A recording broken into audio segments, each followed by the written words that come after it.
Hello, everyone, and welcome to Elevate Your Business. I'm Ed Jarecki, and I'm excited to guide you through today's episode. It's designed to inspire and empower you on your journey to business success. Today, we're thrilled to have with us Ilonka Sjak-Shie. Ilonka is the founder and CEO of Quantum Rebel, as well as an author and visionary leader in the field of personal and professional transformation.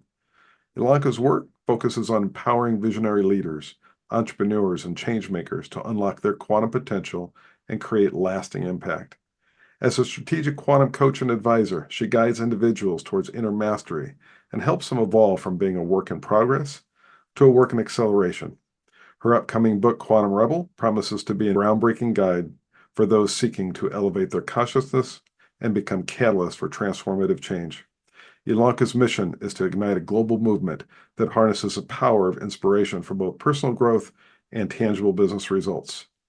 So, without further ado, let's welcome Ilonka Sjak-Shie to the show. Wow. Ilonka, it's What a wonderful to beautiful see you introduction. again. Thank you. It's such a pleasure to be here with you, Ed. Oh, thank you. It's an honor and a pleasure to have you on the show. We've had some great conversation to date. It's been wonderful getting to know you a little bit. Same So, here. Yeah. for our audience, would you mind sharing a little bit more about yourself and your business? Yeah. So I also go by Chindia Ilonka because I found we talked about this whenever I heard silences, well, like, okay, that must be my name because it was just so difficult to pronounce. And so my artist name I took on, and that's Chindia Ilonka, which has a story of its own, but that's not for this podcast. But so Quantum Rebel is more than just a business. It's a book, it's a movement, and it's also a transformative experience designed, as you said, to really empower conscious visionaries, entrepreneurs, and change makers among us to unlock that quantum blueprint that is within us. And we talked about it in the beginning before we started taping, really allow us to connect across space, time, dimension, and find each other and amplify each other's voices.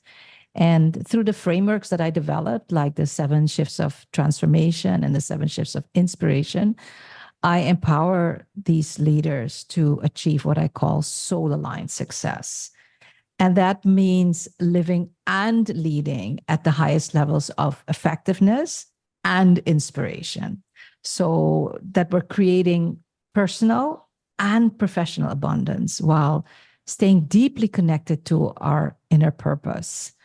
And I must say, my journey started with when I was introduced to the 7 Habits of Highly Effective People by Dr. Stephen Covey, world renowned all over the world. And this introduction was coincidental, but absolutely pivotal in my life.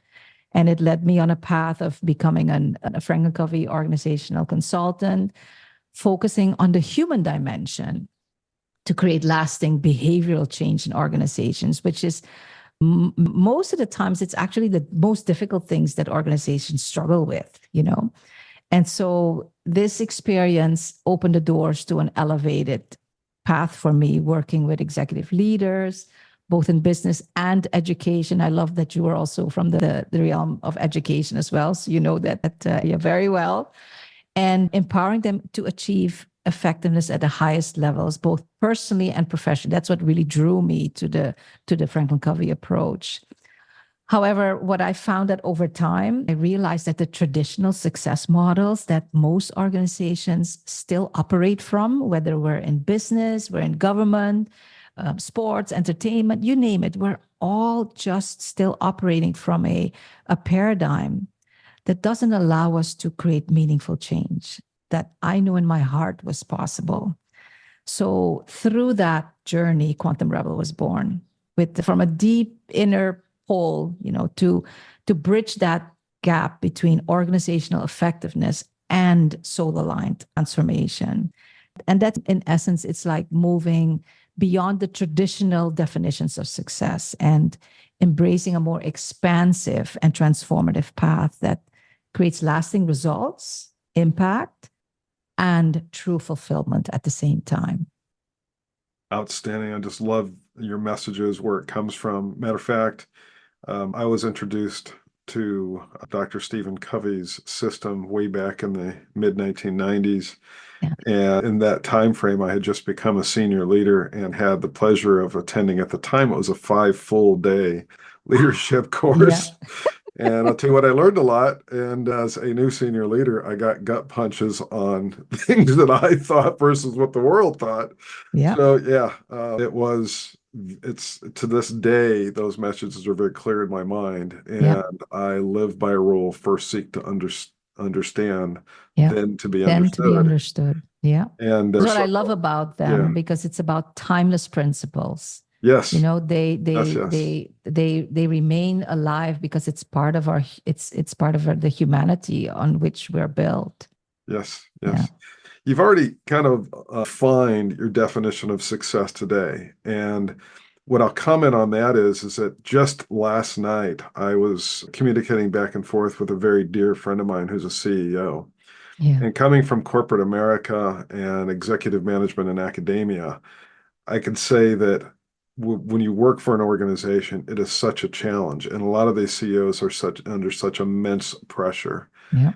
And many of them I don't necessarily align with their full core characteristics in which they use to make decisions within organizations. But one of the things that I wished him last night is very similar to what you were talking about, which is, Okay. you know, you're already successful. Keep moving forward as I know you will, but have fun and blend I can't remember the exact words I used, but basically enjoy life along this incredible journey that you've already traveled. Yeah. And now you've got this incredible role. Just Yeah. enjoy it. Yeah. Yeah. And yes, is there a possibility of failure? Well, always, every day, That's all part the of, but time. that's part of the journey, Yeah. and that's what I love about, because at the start I was also traditionally, I was defined success very conventional, hitting the targets, achieving the goals, Yes. receiving the external validation was very important, climbing the ladder in business and my personal life. But, as I started delving more into the leadership development and the personal transformation, my definition also evolved. And now it's not about, because I see a lot of leaders going the regular way. And then, at some point when they've got the success, then we're going to think about, okay, what do I do with the rest of my life? What do I do with all this money I built up? What kind of impact do I want to have? And I believe the invite there for all of us is to do it while we are building up, because there's so much potential to go much deeper and wider, when we define success more deeply, to align with our soul, where we're living in a way that's deeply connected to our soul, our core values, our purpose, and the vision that we bring into the world, whether it's in our family life or our business, comes from that pure state of being. And I find that this model, it does flip everything. And it doesn't mean that, you throw away all the regular stuff. No, we're still going for the external achievements, because, that's why we're here in business, why in life, where success is important. But to me, now the work starts on the inside, and not just what I call personal development, but it really goes at the level of mastery, where we move actually beyond personal growth and into quantum expansion and soul mastery, really honoring who we are as a mind, body, heart, and soul together, because I always remember leaders that we bring ourselves to work. Our workers bring themselves to work, our team. So you can't just turn it off and then say, okay, now I'm at work, now I'm going to do this, which is what we do. We compartmentalize our lives. And it affects the results that we bring into the company as well. So Yeah. this type of success, it is, and it feels much more expansive, because we're still creating results, and actually better. We're creating the impact in a way now that allows us to thrive without sacrificing our well-being, our joy, and our connection to our true self. And actually, the inspiration becomes a driving force for unparalleled results and impact that we actually never thought possible before. And of course, the journey, there's always the challenges. Yeah. And so as you were sharing, yes, there's this evolution. And I'm sitting here reflecting, there's these points that we each go through, and whatever light bulb moments we have at whatever point in our life, whatever drives those, there's a reality to that, that it isn't a smooth, easy transition going from the money-oriented, rank-oriented, power-oriented Yeah. focus to this more enlightened focus where there's a balance of being able to have a great life, to have financial freedom, as well as to work hard and do things, but the things that you're doing actually are in alignment with those passions, and you're able to blend those together.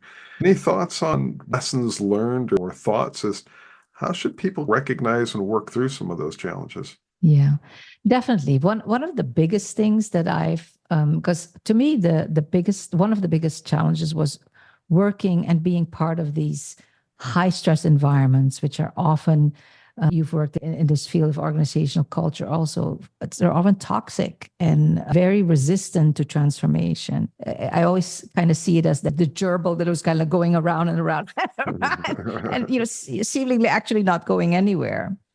And it had an impact on my health also, and that's something that we often don't realize.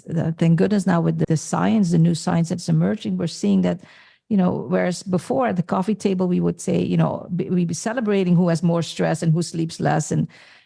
We know now that it's actually affecting our lives. And the stress that we have normalized isn't actually, now we understand that it's not the normal that we want to have. And one of the things that I loved is that seeing life like the stock market, yes, there are peaks and then sometimes you go up and down, and sometimes you even get crashes. I mean, I had to lose everything. I had to learn what it means to have zero money in the bank account. I had to learn what it means to lose my country, my home, the place I had my family. Makes me emotional just talking about that still, but in a different way.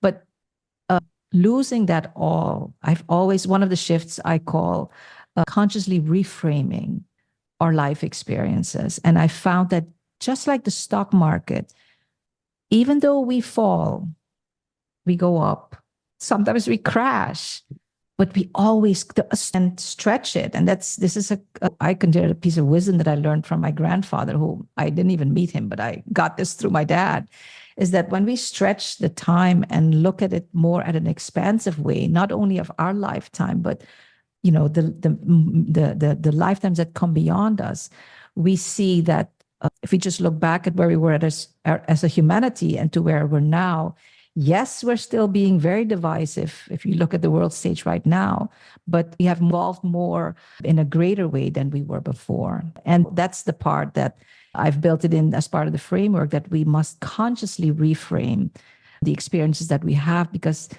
oftentimes hidden in what is seemingly, like, even for me, I mean, who would think at the time I was going through that, having a revolution in my home country, leaving in the dark of the night, leaving everything behind, would have been a positive thing. Mm. I was forced to find and listen to a voice within. Those mind challenges, I call them demons. The positive intelligence course I took earlier this year referred to them in that framework. And so that kind of stuck with me. They're always there. Yeah. And the key is that focus on the positive. And one of the things, for example, that I'm trying to do every day is say my 3 gratitudes in the morning and my 3 gratitudes in the evening. And I know I picked that up from a number of my different guests and my other incredible colleagues out there, because the day is going to have challenges. Already this morning, I can't tell you the number of little technical challenges that I've dealt with that are so frustrating. And the gratitudes actually help keep your spirit lifted, and ending the day in the same form, they help refresh the challenges that you just endured through the day. Because I'm not sure that any of us go through too many days, especially consecutively, that actually are completely, they positive, they flow the way that we expect them to, they've got incredibly positive results. There's always this mixed bag. It's a rhythm. Life is a rhythm, it's a balance. And that's where I come to the inspiration part. And it's one of the 7 shifts of transformation, which is embrace joy no matter what. And that's what you say. And I say, like, joy and gratitude are like twins. because you can't have one without the other. And joy is not necessarily happiness. So no, we won't be happy. Sometimes the world around me, there was absolutely no joy to find. But when I immerse myself in nature, I look at your background, I'm like, how can you not find joy in nature? So and that's why one of the poems that came through is just looking in the eyes of your child. It doesn't matter. I didn't have children of my own, but I talk about which in my book because it's been a transformative experience. But when I would come home after a tough day and you have this 70-pound Labrador just being exuberant with joy, it just brings you in a state of gratitude and joy. And that's what lifts us up to be able to deal with what's going on.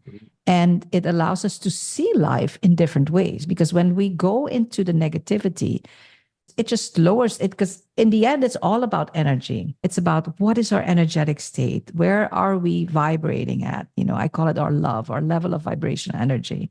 Are we operating at the highest levels of love? And yes, just like the stock market, it will go up and down, but when we become conscious of it and we're having a tough day, I had my mentor said, Ilonka, after you have led a workshop or a retreat or been with leaders, always try and go to the ocean and walk bare feet in the water, because you'll be refreshed. You'll set yourself back at that highest level around you. And that's one of the things that I found through my experience of good and bad, hardships and uplifting. And so it's always a movement forward. There's always general growth. Through that period, there's always going to be the ups and downs. Keep your positive energy, find whatever mechanism that is, through whatever joys, through whatever gratitudes that you've got. For me, for example, I can't ever see one of my kids, even their picture, without smiling. Whatever that gratitude is, or what brings you the joy, leverage that to get through the rougher moments of our lives and our days, and keep moving forward. And I'll add to that is that even when we can't be in that state of joy, when you know that physiologically joy has an effect on us and puts in the right chemicals in our bodies, then it's like, okay, well, I know the circumstances aren't really making me joyful, but it helps me to not go there in that lower state and just find that one thing, like you say, go sit with my children so that I can reset. And I know that I'm doing my body good, because there's different chemicals that are now helping to build my health and well-being. Outstanding. So the other thing we started to talk about right before the show was innovation. And the fact that there are so many incredible people out there doing so many incredible things. And the one thing that innovation is bringing us is the ability to propagate that message in incredibly powerful and broad ways. From an innovation perspective, could you expound on that yourself and how you see innovation really helping drive your business, your success, your growth? Yeah, definitely. What I couldn't do a few years ago, technology just has absolutely been a game changer, I think, for all of us in business, in the way we connect with each other, the way we can scale our business, and the impact we can have. Like, for example, in the quantum expansion experience I'm about to put online now, before I would be tied to a local audience. Now I connect with people all over the world, and it's both life-giving because it's inspiring, you learn from others, but it's also incredibly impactful because you can collaborate in ways that before we couldn't. We don't have to, and I always say that if we look at the challenges of the world, the challenges we face also as business owners, we can't go at it alone, especially when you take it up at the societal level. But together, and this brings us back to the Covey, one-on-one, the synergy, one-on-one is no longer two, it can be 3 and up to 1,000 when we can collaborate with or learn how to open up to that synergy with one another. And I believe that technology has X'd up for us. Having said that, I don't believe in handing over the human experience to technology. I see a lot of coaches and businesses just, just put it all out. AI creates everything for you. It basically takes the work out of you. And I see it more as a partnership. I don't believe in handing it over. I really believe in more a blended using AI as a tool, because it can incredibly impact our efficiency and our effectiveness. It can just make the way we say things better. I've become a better writer. I've become a better speaker. Yes. But it's still my story. It's still Yes. my message. And that's one of the flaws I've seen often people coach and then take that advice, is to just say, oh, I need to write a book. This is the topic, is it, do it, and fill it out. And there you give away your power. But the AI does, when used, I would say wisely, it's transformative. And it, Right. And I agree with everything that you said. Yeah. We are the architects. Yeah. But at the same time, I'm still the one that has to, kind of define, here's where I want to go. Yeah. Here are the options. Now I'll allow AI to help help me with the pros and cons of the options and things like that. But I'm still going through that. Yeah. Exactly. It's just speeding that process up by many fold. Work that it used to take me, days, weeks, and months sometimes to do. You can And get it makes done. us sharper, Yeah. I mean, to me, it's been it's been my best business partner, because I'm like, I'll test it and say, this is what I think. What do you think? I just did that a couple of days ago in a fairly big way, and I'm like, wow, that was a nice and sometimes I response. say, no, that's not it. We can't say that, So it's become it's a in Dutch we say a klankbord. I can't say it in there, but you can go back and forth. Yes. And really synergize and build together while staying you are the end. 24/7. Exactly. That's your colleague to help you. And they're not tired, and they're always joy. Get excited, and then it comes back to me, say, oh, we're so excited that this is the right thing, and it's transformational. But we need to use it wisely. Yes, absolutely. Yeah. Final takeaway for our audience. Well, that's an easy one. I would say transform your life and leadership with the power of inspiration. Inspiration is not just a fleeting emotion. It's actually strategic cornerstone that can catalyze exponential growth and long-term sustainable success, because when we lead from a place of inspiration, we ignite a force within ourselves that inspires those around us. And we're not throwing away the KPIs and the other metrics. That's all there. But we come in at an elevated level. And when we come from that deeper energy, it elevates us and the entire organization, the team, the movement, and really creating a culture of purpose and passion. So that would be my biggest takeaway. Yes. Outstanding. Thank you so much for that. Any final thoughts? This has been great. I love this. This is how do you say that? In the book, I also say we're going from a work in progress to a work in acceleration. And these conversations, I would just say, keep doing them, because it's inspiring so many people in ways that some of them you'll hear it back and others you won't. And that I find so beautiful. So congratulations with this beautiful work you're doing. A true quantum rebel at heart. Yeah. Thank you so much, Ilonka. Very, very much. I want to thank you all for joining us today, with a special thanks to Ilonka Sjak-Shie for sharing her insights and success tactics. We hope you feel inspired and motivated to tackle entrepreneurial challenges with innovation and adaptability. Remember, success is personal. Define it for yourself. But always remember, embrace change, seek growth, and adapt to the ever-evolving business landscape. Thanks again to Ilonka and to all of our listeners, and we'll see you next time as we continue exploring more stories from incredible entrepreneurs. Stay resilient, stay innovative, and have a wonderful day, everyone.